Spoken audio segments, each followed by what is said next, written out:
Aleluia. Deus é bom em todo tempo Deus ele é maravilhoso, ele é bom. E hoje nós comemoramos em todo o Brasil, feriado nacional, e nos remete à saudade dos nossos entes queridos que se partiram, estão na eternidade. E hoje foi dia de lembrar deles, alguns irmãos puderam ir ao cemitério, aquele processo todo. Mas o dia de finados é um dia que também é comemorado a morte.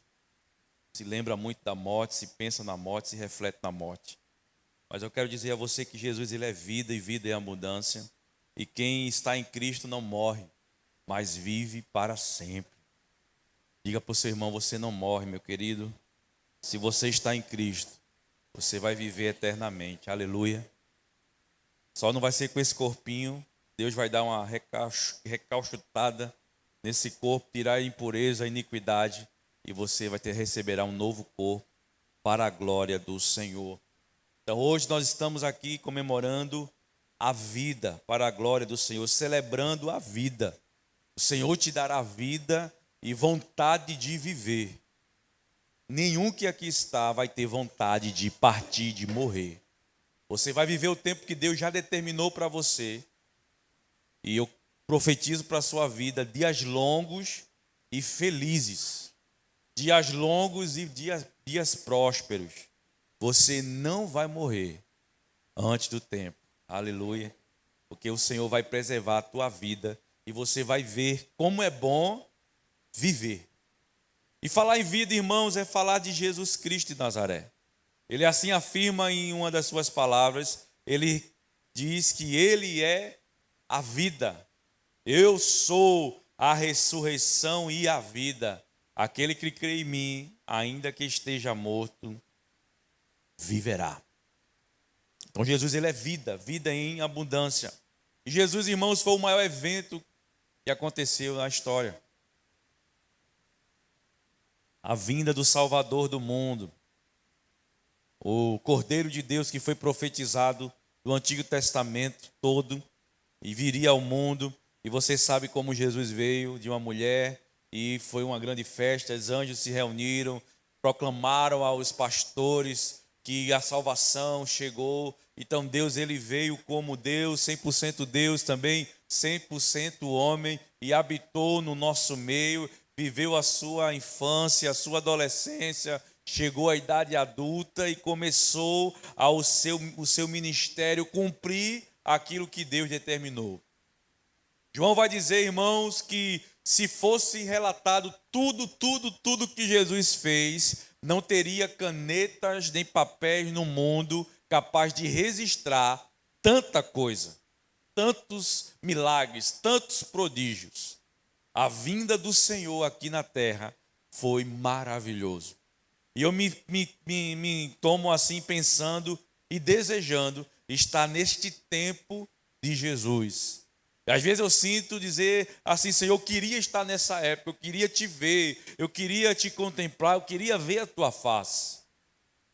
E o Senhor não permitiu que eu vivesse naquela época, permitiu que eu vivesse nesta época, mas um dia o encontro já está marcado, onde eu vou vê-lo face a face.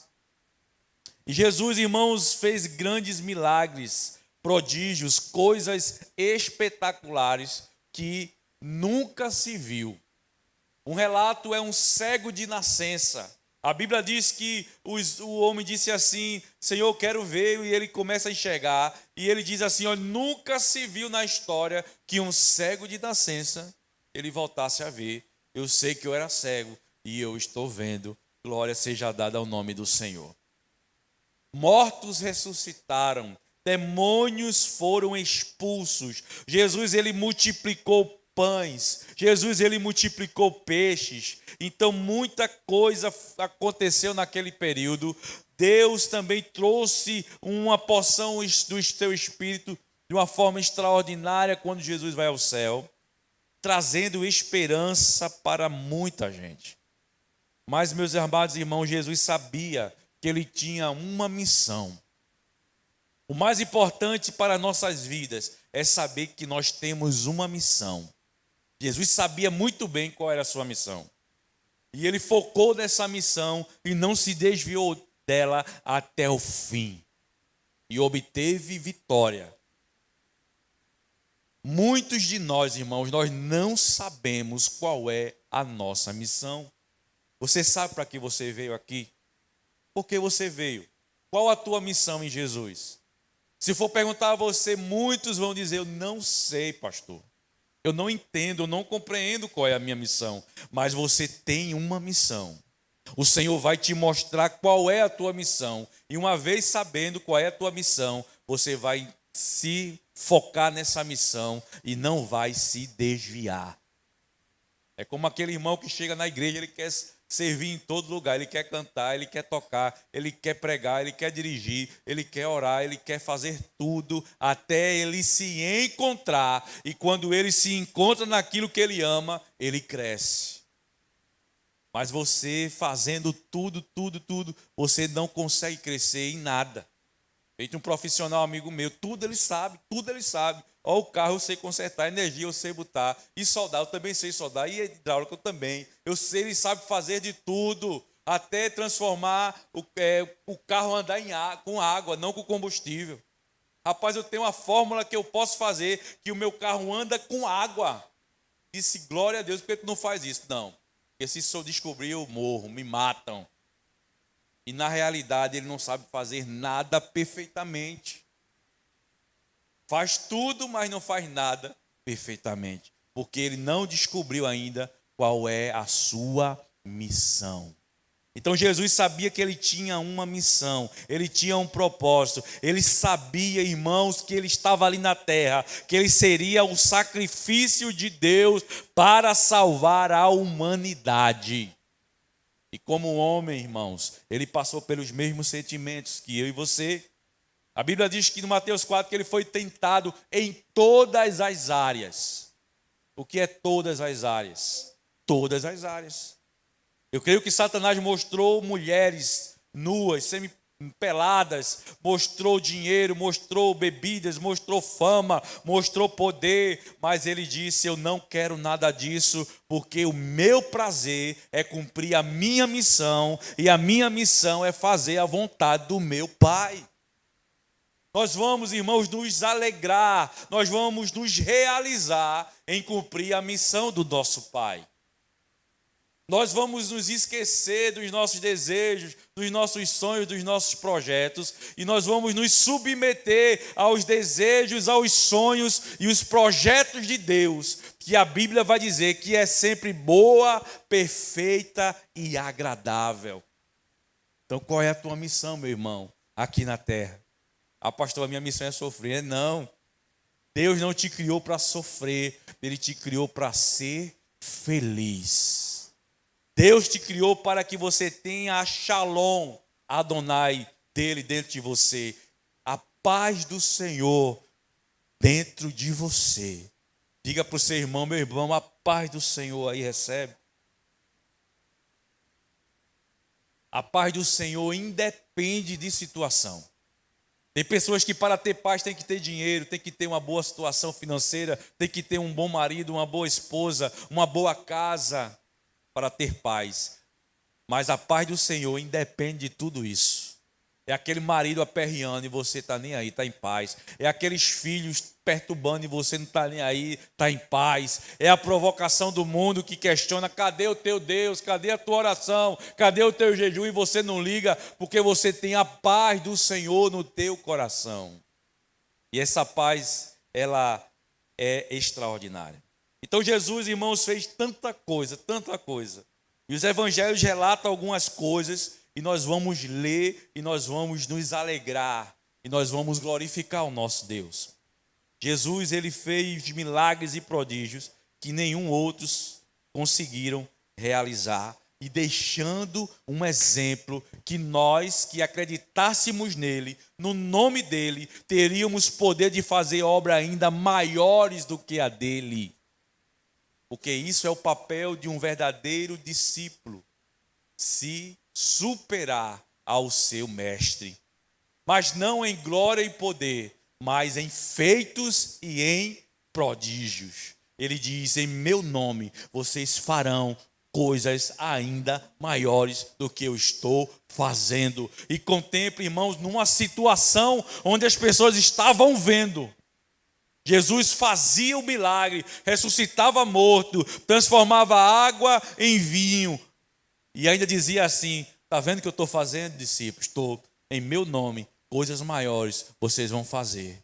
E não só vocês, mas todos aqueles que acreditarem em mim e forem os meus discípulos. Ele estava falando para mim e para você também hoje, aleluia. Ele estava nos enxergando, ele estava nos vendo no tempo de hoje.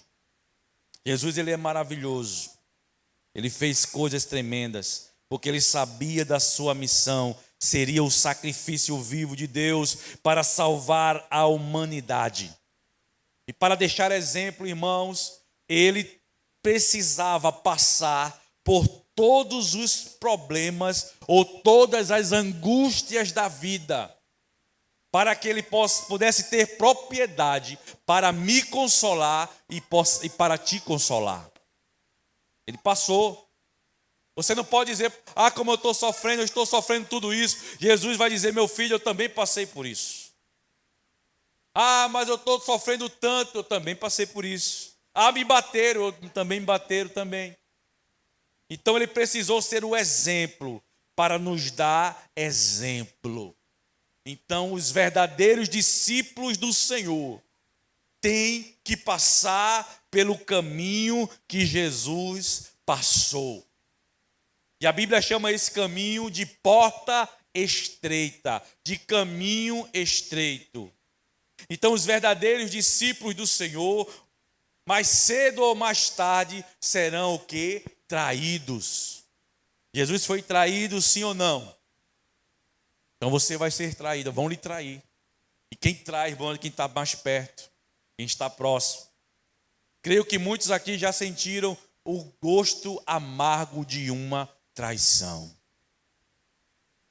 Os verdadeiros discípulos vão falar mal de você.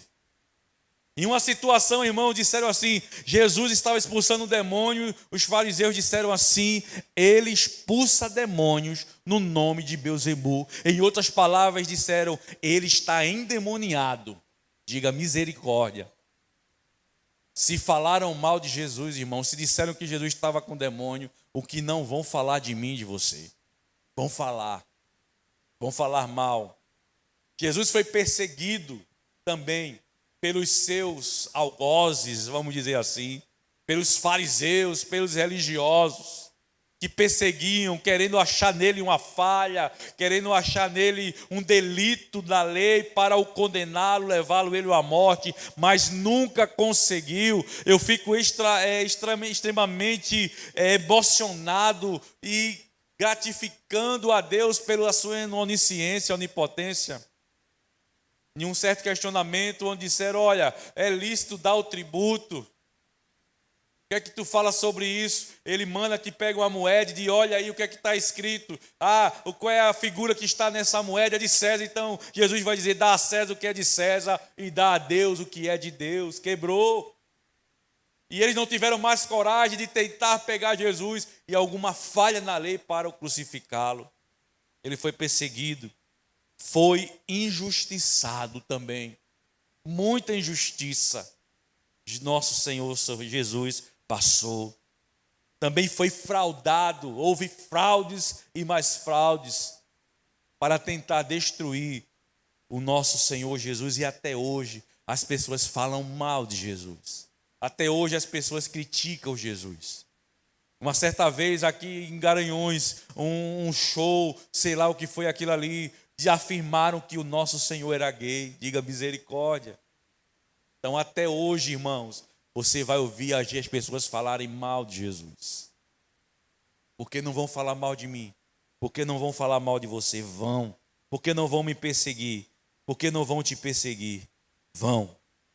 Em Mateus, no capítulo 27, eu queria que você abrisse agora, e nós vamos ler do versículo 11 até o versículo 26. É a parte onde Jesus ele vai para o fim do seu ministério aqui na terra. Quantos aqui já assistiram aquela série chamada The Chosen? Meu Deus do céu. Aquilo é extraordinário, irmão. Se você tem problema de chorar, pastor, não consigo chorar, assista The Chosen e você vai chorar. Tem no celular. Extraordinário. Aquela série ali é de graça, tem no celular. Você pode baixar e começar a assistir. Extraordinário.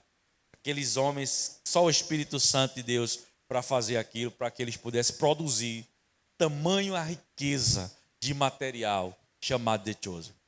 Então, no Mateus, no capítulo 27, Mateus foi um que andou com Jesus, escreveu e relatou aquilo que ele viu, que ele contemplou.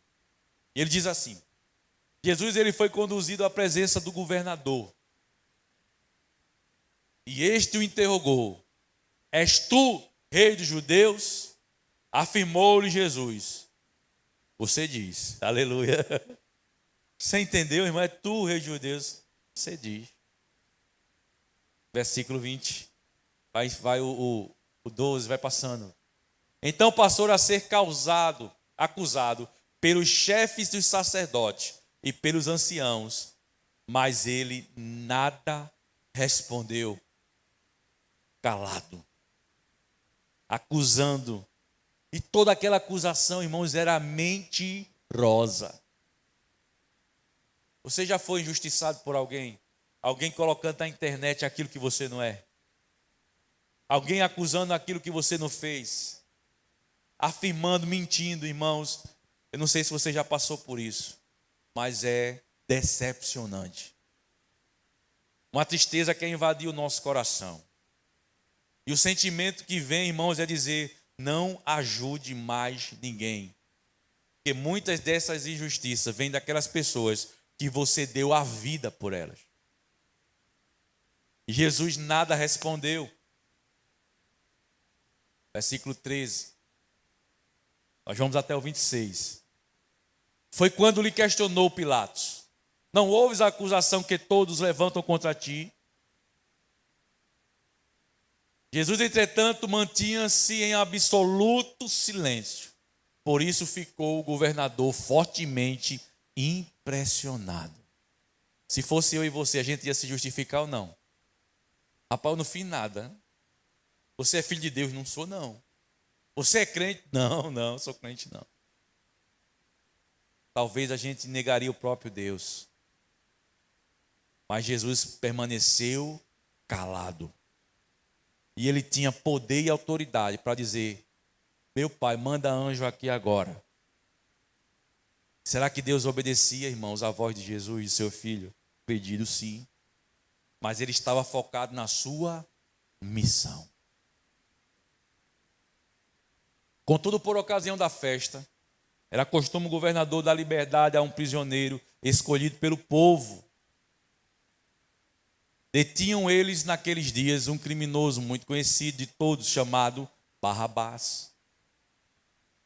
Então Pilatos dirigiu-se à multidão que ali havia reunido e lhes propôs: a quem você deseja que eu vos solte? A Barrabás ou a Jesus, que é chamado Messias, Salvador? O que é que o povo diz? Isso porque tinha conhecimento de que o haviam entregado por inveja. E aconteceu que, estando Pilatos sentado ao trono do tribunal, sua esposa lhe enviou a seguinte mensagem: não faça nada contra este homem inocente, pois hoje, em sonho, muitas coisas sofri por causa dele. Todavia, os chefes dos sacerdotes e os anciãos influenciaram a multidão, manipularam a multidão, para exigir o livramento de Barrabás e a execução de Jesus. Misericórdia, né? Humanamente falando, irmãos, é misericórdia ou glória a Deus? É misericórdia. Humanamente falando, é triste ou a gente ia se alegrar nessa situação? A gente ia se entristecer. Todavia, então o governador entregou à multidão o dilema: qual dos dois homens quereis que eu vos deixe livres? Livre. E eles gritaram, exclamaram eles: Barrabás. Barrabás.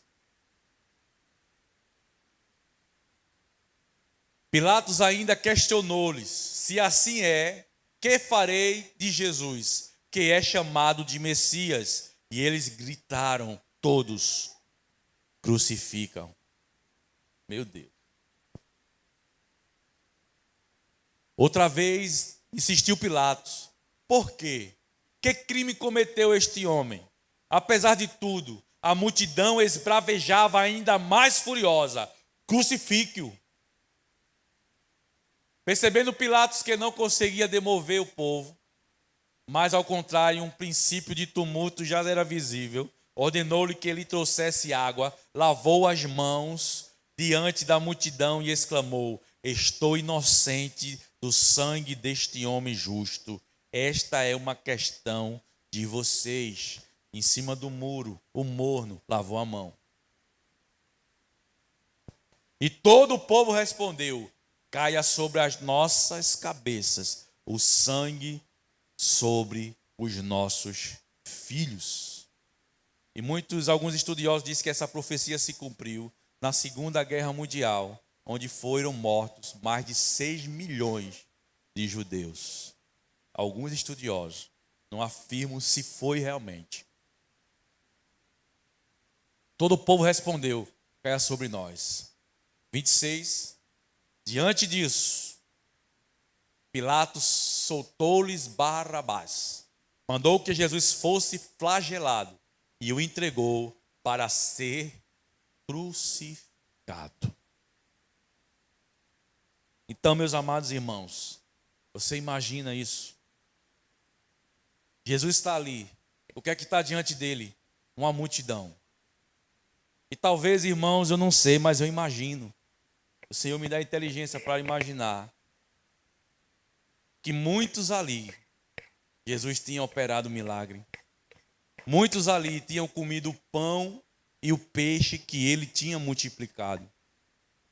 Muitos ali foram curados pelo poder de Deus, porque a Bíblia fala da mulher do fluxo de sangue, que diz assim, que se eu a menos tocar eu serei curado. E ela foi curada. Mas tem um texto bíblico que eu esqueci, irmãos, a referência, que diz que todos que tocaram no manto do Senhor foram curados.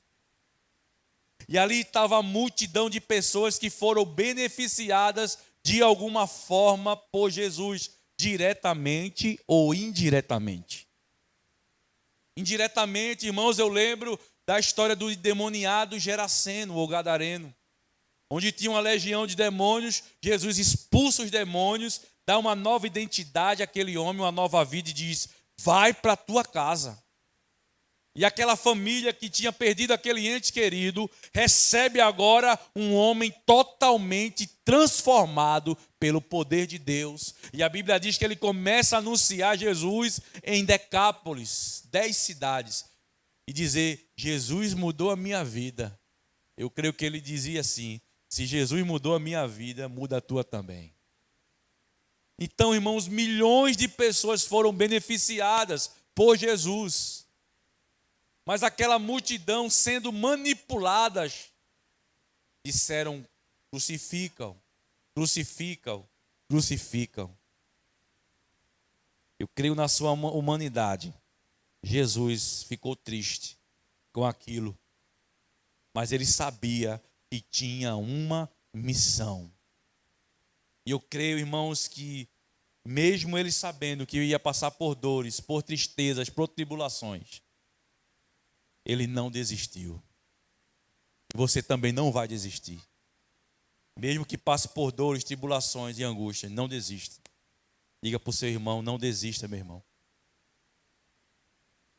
No final vai dar tudo certo. Então as pessoas levaram Jesus à morte. E a história você sabe. A multidão julgou. Isso quer dizer, irmãos, que a voz do povo não é a voz de Deus. Existe a vontade de Deus, existe a vontade do povo, existe a vontade do homem. E Deus respeita a tua vontade, a tua decisão. Mesmo que as consequências venham sobre você e sobre o seu povo, mas ele respeita essa decisão.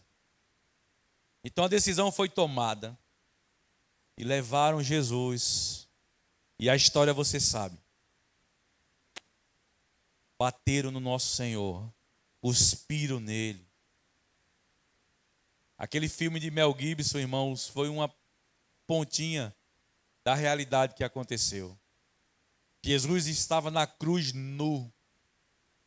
O que nos traz mais vergonha, irmãos, é o quê? Está nu. Uma pessoa louca que perde a lucidez e o juízo, vamos dizer assim, ela fica na rua nu, está nem aí. Mas quantos aqui tem coragem? Eu dou R$100 agora. Você ficar ali 10 minutos na parada nu, sem roupa. Ninguém. Por quê? Vergonha. E você vai ser preso, atentado ao pudor. Então tira a roupa, vai lá e volta. Ninguém tem medo. Irmãos, tem casais que têm vergonha de ficar nu, um na frente do outro. Casais. Imagine você pendurado numa cruz, nu. É vergonha ou não é? Eu estava vendo hoje, né, no Instagram, eu estava sem fazer nada. Comecei a passar o Instagram. E ouvi um historiador contando um relato. E ele falou da latrina pública. É um moreno, eu acho que o nome dele é Rodrigo, não sei de quê. E ele dizendo assim, ó, aqui é um sanitário coletivo. Tinha lá um sanitário. E ele diz assim, como é que as pessoas... Era o papel higiênico daquelas pessoas. Aqui tinha uma vara, e essa vara tinha uma esponja. E essa esponja, eles sentavam aqui, na frente dele passavam uma canaletazinha passando água. Então ele pegava aquela varinha com a esponja, molhava na água e passava no... Você sabe, né? E passava no caneco. Quando ele terminava o serviço, ele pegava aquela esponja e colocava dentro de um recipiente cheio de vinagre. Cheio de vinagre. E a Bíblia diz, irmãos, que Jesus teve sede. E o que foi que deram a ele na esponja? Vocês estão entendendo? De onde saiu o vinagre? Onde pessoas limpavam. Isso. Então, que situação. Você imagine. Se você quiser água, a turma pegar um papel higiênico, ensopar na água e botar na tua boca. Jesus sofreu demais, irmãos, por mim e por você. Sofreu muito. E aquele dia foi um dia de dor, de tristeza. Você vê o seu líder, o seu Salvador ali naquela cruz, irmãos. O sangue derramando, coroa de espinho. Seus discípulos de longe olhando. Eu creio que eles disseram assim, tudo está acabado, não tem mais solução. Não tem mais salvação. Não há o que fazer. O nosso líder, o nosso rei, o nosso Deus, que nos deu alimento, que nos deu dignidade, que nos sarou, que nos curou, que nos deu uma esperança de futuro melhor para mim e para os nossos filhos, acabou. E agora, o que é que a gente vai fazer? Eu creio que eles perguntaram, e agora, o que é que a gente vai fazer? Aí vem Mateus 28, irmãos.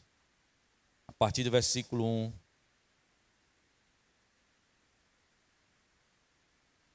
Mateus 28, 1.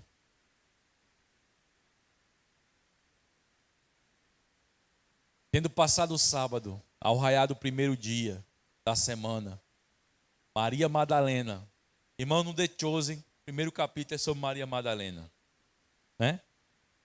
Assista para você ver. Se você não chorar, irmão, eu lhe dou uma surra para você chorar. Só que era dinheiro, né? E a outra Maria, elas foram visitar o túmulo, domingo de manhã. Tendo passado, e eis que, versículo 2, aconteceu um forte terremoto. Imagine. Pois um anjo do Senhor desceu dos céus, Chegando ao túmulo, rolou a pedra da entrada e assentou-se sobre ela. O anjo tinha aspecto de um relâmpago e suas vestes eram alvas como a neve. Os guardas foram tomados de grande pavor, ficaram paralisados de medo como mortos. Contudo, o anjo dirigiu-se às mulheres e lhe anunciou: não temais, vós. Sei que você veio ver Jesus, que foi crucificado. Mas aqui ele não está. Foi ressuscitado, como havia dito. Vinde e vede vós onde ele estava sepultado. Ide caminhando depressa e anunciai aos seus discípulos: ele ressuscitou dentre os mortos, está seguindo na frente de vocês, rumo a Galiléia. Lá o vereis, atentai para o que vos disser. E as mulheres abandonaram o túmulo na carreira. Até eu corria, amedrontadas, mas com grande alegria, e foram imediatamente dizer aos seus discípulos. De repente, quem apareceu no meio delas, irmãos? Jesus. Veio ao encontro delas e as saudou. Shalom. Alegrai-vos. Elas se aproximaram dele, jogaram-se aos seus pés, abraçando-os e o adoraram. Então Jesus, ele lhe declarou: não temais, ide dizer aos meus irmãos que sigam para a Galiléia, lá eles me verão. E eles viram, Jesus não estava morto, porque ele ressuscitou. Aleluia. Jesus não está morto, ele ressuscitou. A morte não teve poder para o reter. Ele venceu a morte. E vencendo a morte, eu e você também vencerá. Aleluia. Ele não está morto, ele ressuscitou. E ele nos dá garantia e certezas que em Jesus nós vamos ressuscitar para a glória eterna. 1 Coríntios no capítulo 15 e o versículo 55. A Bíblia nos diz que ele é a primícia daqueles que ressuscitaram. E assim nós vamos ressuscitar também. Diga para o seu irmão: meu irmão, no dia que você partir, nós vamos nos encontrar. Você já imaginou isso, irmão? Você se encontrando com aquela pessoa que você mais amou aqui na terra? Pai, mãe, irmão, sei lá, marido. E você vai se encontrar com ele. Você crê nisso? Sim ou não?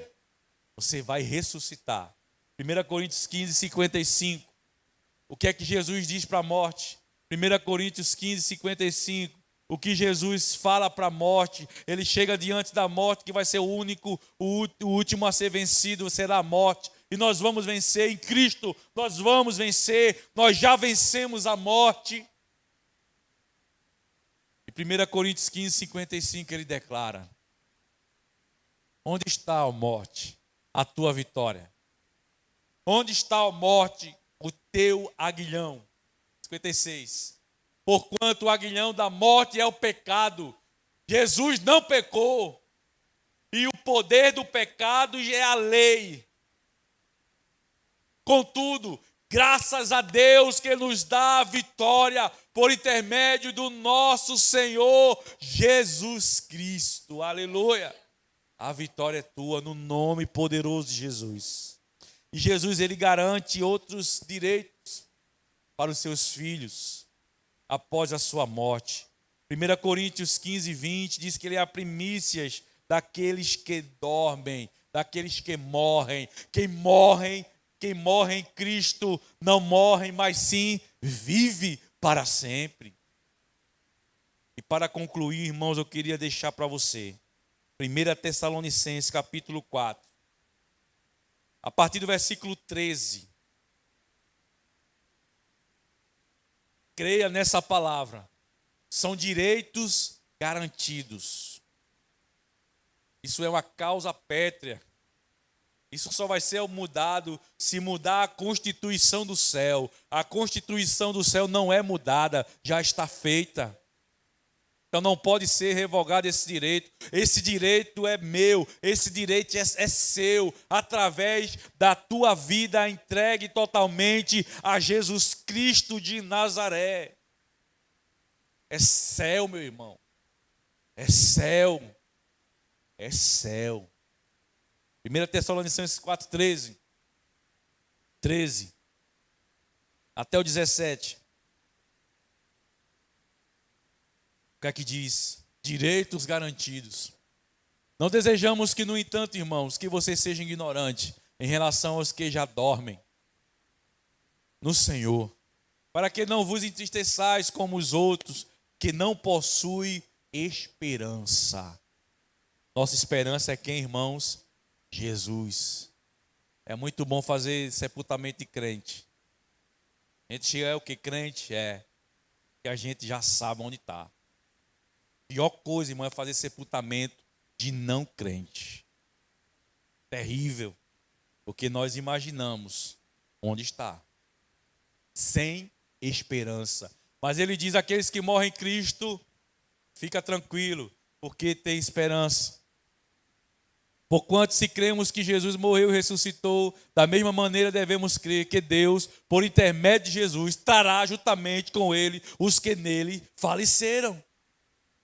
Trará juntamente com ele o que neles faleceram. Então, aqueles que faleceram em Jesus estão com quem, irmãos, agora no céu? Aqueles que faleceram em Jesus estão com quem? Estão com ele. Ele diz: não se turbe o vosso coração, crede em Deus, crede também em mim. Na casa do meu pai tem muitas moradas. Se não fosse assim, eu vos teria dito: pois eu vou preparar lugar. E quando eu for preparar lugar, chamarei vós para mim, para onde eu estiver, vós estejais também. João 14. Eu creio, irmãos, eu creio que diante dessa palavra, diante de João 14, não é anjo que vai vir ao meu encontro, não é Pedro que vai abrir a porta do céu, é o próprio Jesus que vem nos receber. O próprio Jesus que vem nos receber, porque nós estamos nele, nós vamos estar nele. Então entenda, cabeção, entrega a tua vida a Jesus o mais rápido que você puder hoje. Porque é o próprio Jesus que vai estar lá. Quem é? Nivaldo, meu filho. E aquele livro que tem de... Esqueci o nome do livro. Meu Deus, até o nome do autor eu esqueci. Da humanidade, caminho da eternidade. João Bevere. Onde tem uma mulher chamada, como é o nome dela, Amanda? Movido pela eternidade, irmãos. Tem um relato de uma mulher, o nome dela, não sei qual é o nome dela, eu esqueci. Faz tempo que eu li aquele livro. Mas eu lembro da situação que ela chega diante de Jesus, está um coral de anjos do lado do outro. E ela vai dizer assim: Jesus, como eu esperava esse dia. Aí Jesus diz: opa. Ela diz assim: eu estava tão ansiosa por este dia, Jesus. Aí Jesus diz assim: opa, mais ansioso estava eu em lhe receber. Eu creio que será assim, irmãos. Nós vamos vê-lo face a face. E o versículo 15. Afirmamos a todos vós, pela palavra do Senhor, que nós, os que estivermos vivos, quando se der o retorno do Senhor, certamente não precederemos os que dormem dele. Pois, dada a ordem, com a voz do arcanjo, o ressoar da trombeta de Deus, o próprio Senhor descerá dos céus, os mortos em Cristo ressuscitarão primeiro. Logo em seguida, nós, que estivermos vivos sobre a terra, seremos arrebatados com ele nas nuvens, para um encontro com o Senhor nos ares, e assim estaremos com Cristo para sempre. Aleluia! Isso é um direito garantido, irmão. Ele morreu e garantiu esse direito para mim e também para você. Causa pétrea. Apocalipse 5 eu não vou ler para que a gente economize tempo. Mas Apocalipse no capítulo 5 diz que ele comprou para Deus povos, nações, línguas, né? Povo de todas as nações, de todas as tribos. Ele comprou para Deus. O que significa isso? Comprou para Deus. Ele deu um presente para Deus. Então você é um presente de Deus. Por que você é um presente de Deus? Porque Jesus comprou você para Ele. E Jesus dá a Deus aquilo que Ele mais ama. O que é que Ele mais ama? Pessoas. Ele ama você. Deus amou o mundo de tal maneira que deu seu Filho unigênito, para todo aquele que nele crê não morra, mas tenha a vida eterna. Então Jesus compra, está comprando e comprará homens de todas as nações, tribos, para presentear a Deus. Por isso você é um presente de Deus. Quantos estão entendendo aqui? Dá uma glória a Deus. Você é um presente de Deus. Jesus comprou e disse: olha meu pai, eu tenho um presente para você. O que, Jesus? Pessoas. Eu tenho um presente para você. Quem é? Maiara, Lucas, Michele, Daniele, Yasser, Manuel, Cristiane, Paulo, Pedro, João, Rian, Luan, a irmã Adna. Você é um presente de Deus. Berg, você é um presente de Deus. Jesus comprou você. E você entendeu e compreendeu isso. Porque Ele não está morto, Ele está vivo. E Ele voltará para buscar a sua igreja. E eu quero orar pela tua vida nesse momento. Fica de pé, nós vamos orar. Irmãos, sinceramente, quantos aqui já sentiram o desejo de morrer? Fica com a mão levantada aí para a gente orar. Está vendo? Isso é que o inimigo fala, essas mentiras. Pode baixar, meu irmão. Essas vozes do cão que diz: te mata, rapaz. Vai acabar teu sofrimento, vai acabar. Não. Vai aumentar. Então nós vamos orar para que toda morte dê lugar à vida agora. Quantos aqui tem um sonho e não realizou?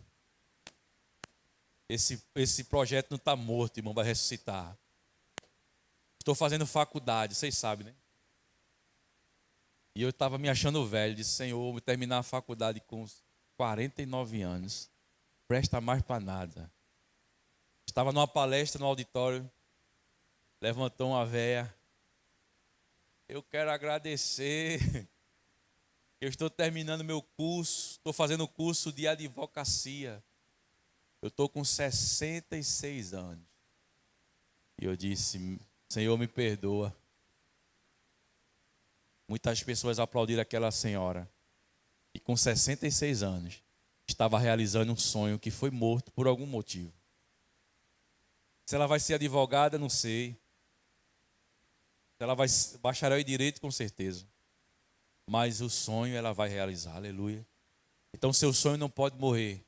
Você que sonhou que vai ser empresário, que vai ser feliz na vida, que vai ter um casamento maravilhoso, então não desista de sonhar. Porque esse projeto não morreu, vai viver. Nós vamos orar agora e toda morte vai bater em retirada no nome de Jesus. Coloca a mão na tua cabeça. Espíritos de morte, se gosta desse local,